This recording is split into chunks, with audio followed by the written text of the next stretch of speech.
Remarks of the President upon dedicating the cooperative housing development of the International Ladies Garment Workers Union.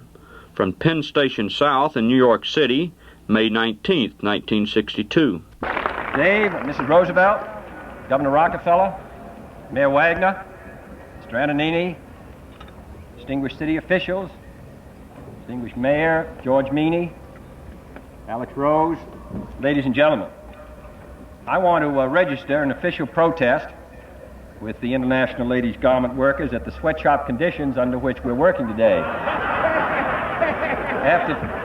I'm not sure, but this represents 50 years of progress.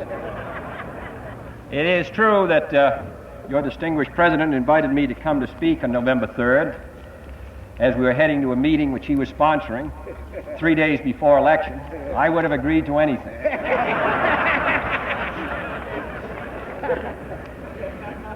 But in any case, I'm delighted I agreed to come here because this is most impressive. And I think what Dave Dubinsky said and what George Meany said both carry very important messages for this union, for the labor movement as a whole, and for the United States. Because what they were saying was, what can a union now do to contribute to the welfare of its own members and to the welfare of the country? We read frequently that one of the great problems which are facing organized labor is how to maintain the same fervor, the same spirit, the same zeal which motivated this and other unions in their early days of a great struggle to provide decent working conditions and pay for their members. We still have great areas of effort which are left for this union in protecting the welfare of its members. But it is also important to emphasize, and there is also a great opportunity open to all unions across the country to participate in the strengthening of their country. And that's what this union has done on this occasion, as well as so many others. The work available for organized labor in the United States today is just as important, in many ways more important than it was 25 years ago.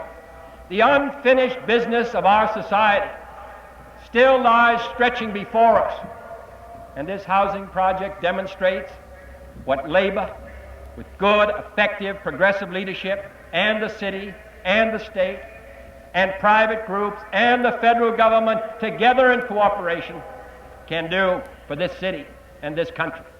And that's why I think it most appropriate to come here today with your distinguished leaders and tell you that this union has done a good job, and to ask that other unions across the country imitate your example. The unfinished business of this country is your business. And I can assure you, after being in the presidency only 16 or 17 months, that the progress of this country will depend in a great measure on the sense of public responsibility of members of organized labor. If you want to have equal opportunity for all Americans, if we want to rebuild our cities, if we want to provide transit in and out of our cities, if we want to educate our children, if we want to have colleges and universities to which they can go, if we want to have medical schools to train our doctors, if we want to make this country as wonderful a place as it can be for the 300 million people who will live in this country within 40 years, then we have to do our task today. It is the task of every generation to build a road for the next generation. And this housing project, the efforts we're making in this city and state and in the national government, I believe can provide a better life for the people who come after us if we meet our responsibility. There are those who say that the job is done, that the function of the federal government is not to govern, that all the things that had to be done were done in the 30s and the 40s, and that now our task is merely to administer.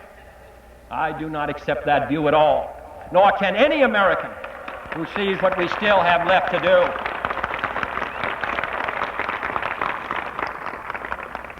So this is a great effort by you. This union deserves the heartiest commendation. I hope others will follow your example.